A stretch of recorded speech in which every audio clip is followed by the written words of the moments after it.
Hi everyone, my name is Melanie Grant, and this is CNM Glass. It has been a very long 2020 and beginning of 2021 as I come to you in the CNM Glass Studio for our first time since this pandemic. I'm recording this video now in May of 2021 to talk to you about our new topic, coronavirus 19, and how we code for it, track it, and look at data statistical information.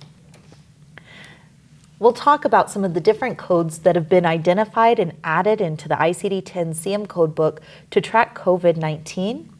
And we're also going to talk about the guidelines for coding in specific, where we look at the difference in coding the bug and coding the infection, what to do when we have a patient who is believed to be exposed, and how to identify what codes we should be using with various different types of testing. So let's get started.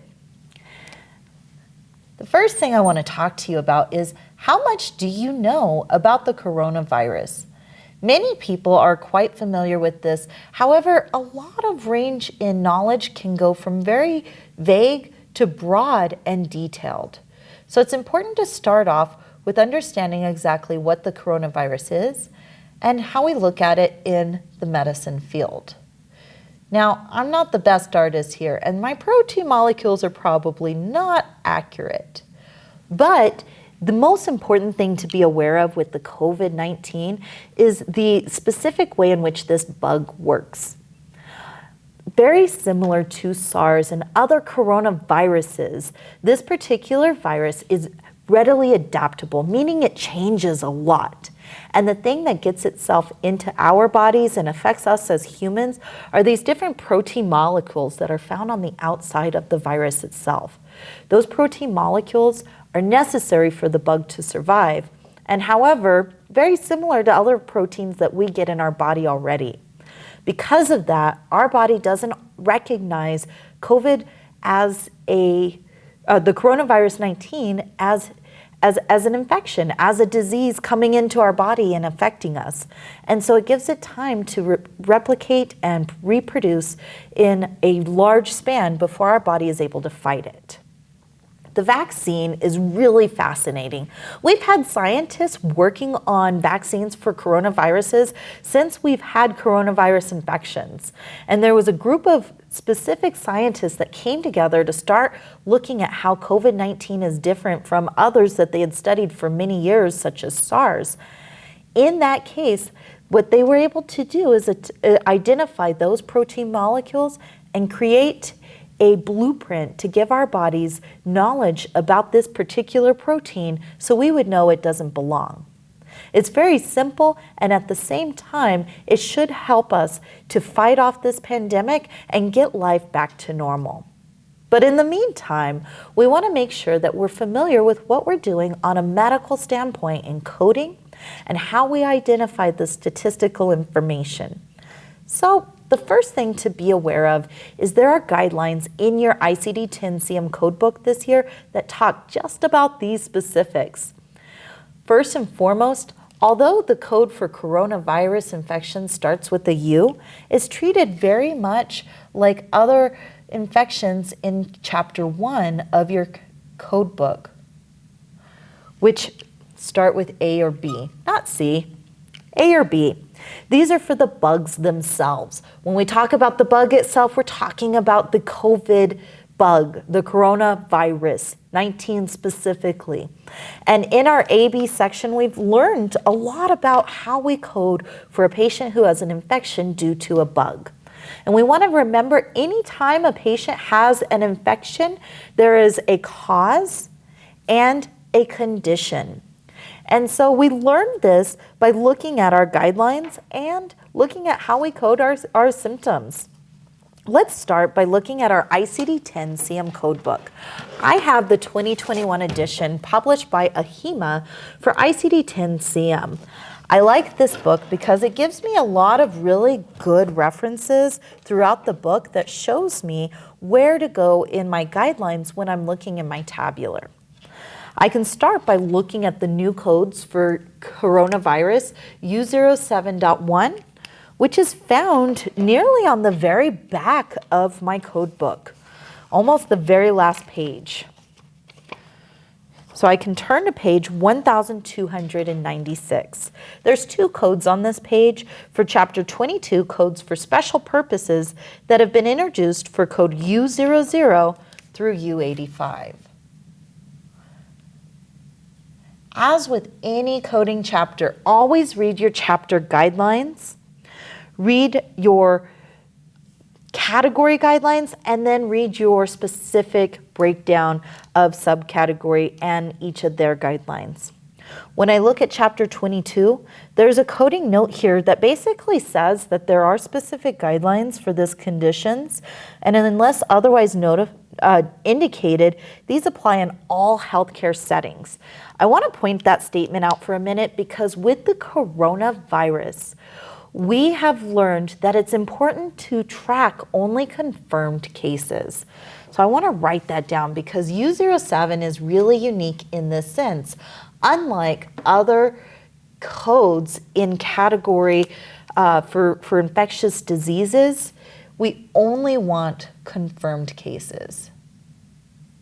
And I point this out because in the inpatient setting, you are going to code anytime a condition is suspected or listed as a rule out. We code that condition as if the patient has it. The purpose behind this is in the inpatient world, the treatment is exactly the same. Whether they have a condition or whether we suspect they have a condition, we're going to go through the same processes, and so therefore these services will be the same. In the case of coronavirus 19, because we're tracking daily information for this pandemic, it's important not to list COVID for every patient in the inpatient world. For that reason, there's this statement that says these guidelines apply in all healthcare settings, meaning you will not apply U07.1 if it's suspected but not confirmed. So only code U071 for the bug when it is in fact confirmed. There's also exclude 1 notes here and use additional notes under category U07.1. For U07.1, COVID-19 infection, use additional codes to identify the pneumonia or other manifestations. They say other manifestations because all of your conditions may indicate that they have a statement such as due to a viral or due to other specified condition.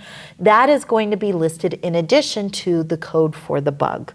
And so we're wanting to use U07 as well as any infection they in fact do have. We also want to be aware that our documentation is really good because if a provider just says coronavirus infection, we have to use a code from category B34.2 that states coronavirus infection unspecified.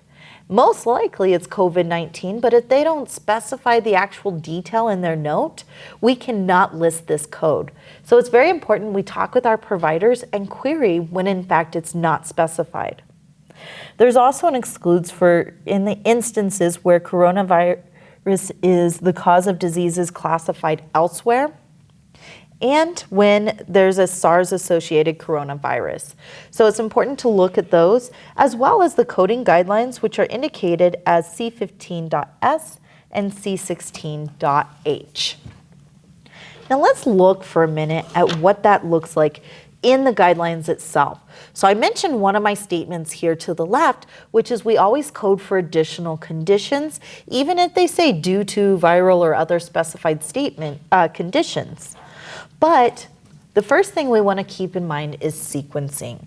You're always going to list a confirmed case as your primary or first listed code, followed by any additional conditions or symptoms if not stated. So if your provider doesn't state, hey, they have an acute respiratory infection or they have pneumonia, you're going to list the symptoms. If you have an unconfirmed case and it is not negative, you're going to list Z20.828. I'm sorry, if you have an unconfirmed case that is negative, or I'm sorry, is not positive. So they either have a suspected COVID case, but it's unconfirmed, or it's negative, you're going to list this exposure code, and we'll talk about that here in just a moment.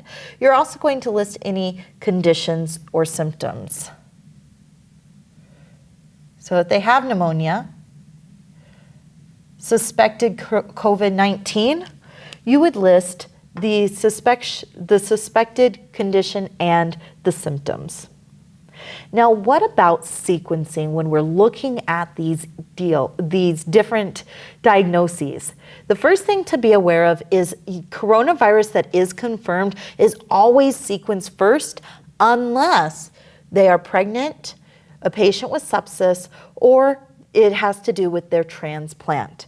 And there are specific code guidelines for those to identify when to sequence those particular conditions first.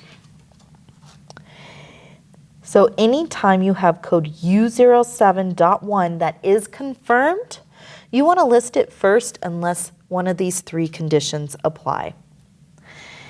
So if I have here, I look at my guidelines on Roman numeral page XV1 or 16 and 17. You have almost a 2-page spread talking about how to code coronaviruses.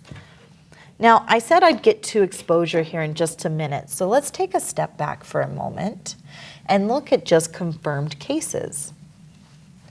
As we mentioned earlier, the coronavirus is only going to be listed as a condition the patient has when it is confirmed from their testing. This is not going to be suspected. So a patient comes in for a test or a lab. Maybe they're getting an order from your provider, and maybe your provider is performing the test itself. For whatever reason, we don't have that result yet. If we're coding for a concurrent condition, meaning that we're billing same day before we have the test results, we cannot code for a confirmed case until we know that it is in fact confirmed. So if there is no results yet, we have to look at why would we be testing for this condition. Now, a lot of times, most coders are familiar with the term screening.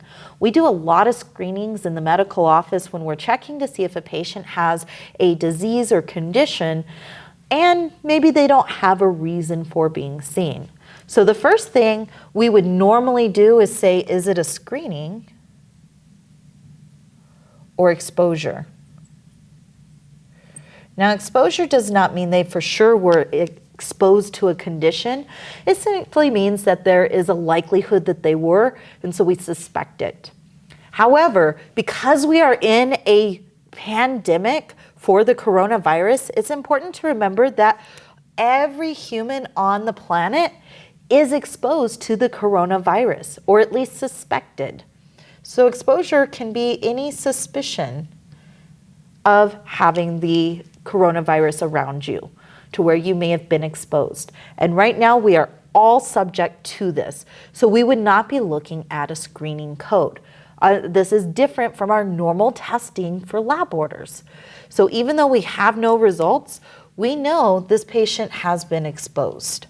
So we're going to list code Z20.828, which is exposure for the coronavirus or contact with and suspected exposure to other viral communicable diseases. This one is an other code because it's specified as COVID-19, but there's not a very specific exposure to COVID-19 code. And so because it is specified and there is not a specific code, we will use this for the exposure.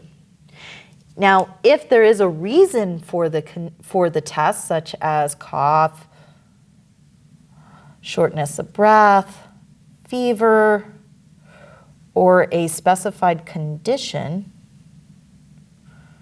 we're going to list those diagnoses. And we have codes listed in our guidelines for the most common to make it easy for our coders.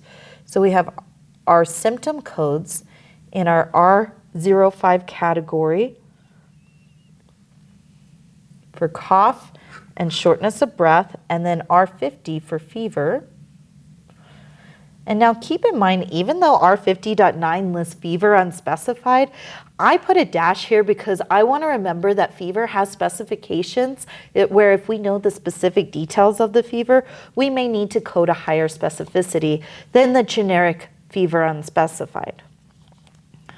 If the patient with symptoms and signs associated with COVID also has an actual or suspected contact with exposure, meaning everybody who does, we assign code Z20.828 as an additional code. So when we talk about sequencing, we're going to list any suspected first, the symptoms or signs and conditions they have, and second, Z20.828. So that's our second code, or tetiary, however many you have. If the patient is asymptomatic and does not have any symptoms or signs or conditions, then we would just list the exposure to code Z20.828.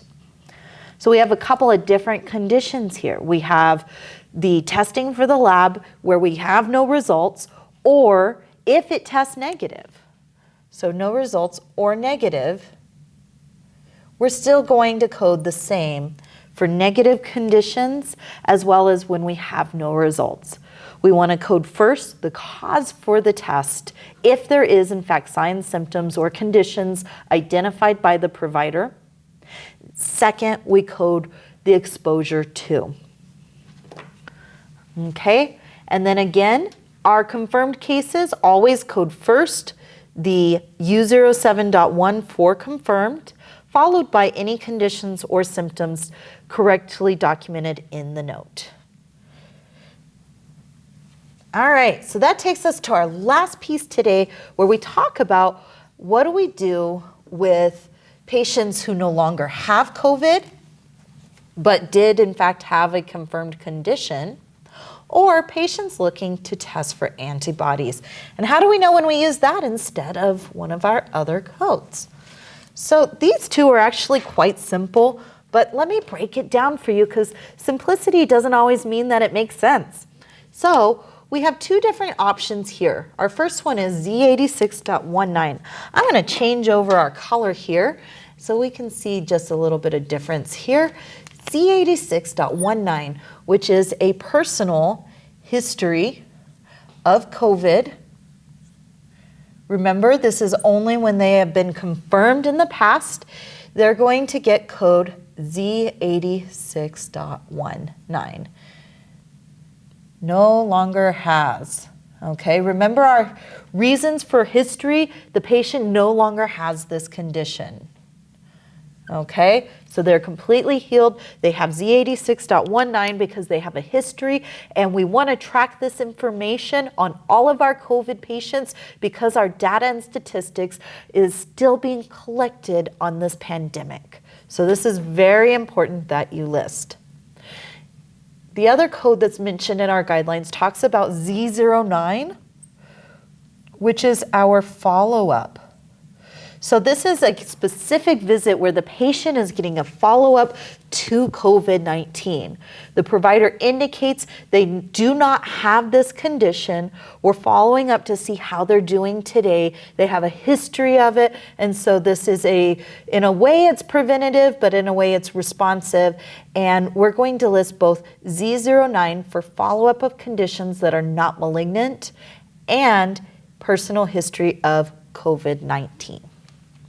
So both of those should be listed anytime the patient is healed and no longer has COVID-19. Okay, our last one here is going to be Z01.84. Now it's very similar. This is for encounters to check antibodies of COVID-19. So an antibody, you want to remember, is where when we've been given a vaccine or we've had exposure to something, we've developed a training manual in our body that says how we're going to defend ourselves if we see it again. And these are called antibodies.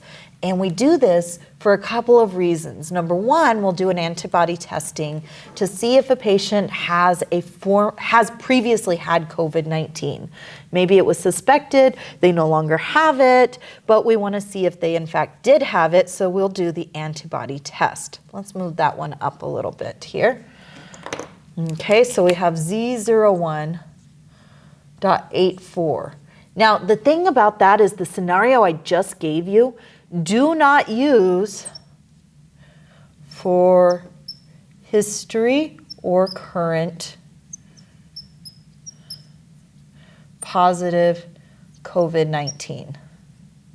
Okay, this is not intended to check their antibodies. Even though the testing is very similar, this is not intended to check antibodies against COVID for confirming that they have it or confirming that they did have it in the past. Instead, this is very similar to a titer.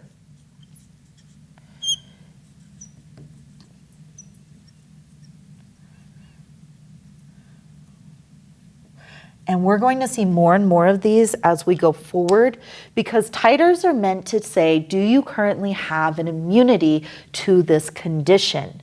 And you have an immunity because you have these antibodies, which this antibody test will tell us. Those antibodies are going to tell us how to eradicate these really, really nasty proteins, which is going to leave the coronavirus unprotected against us and able to be demolished.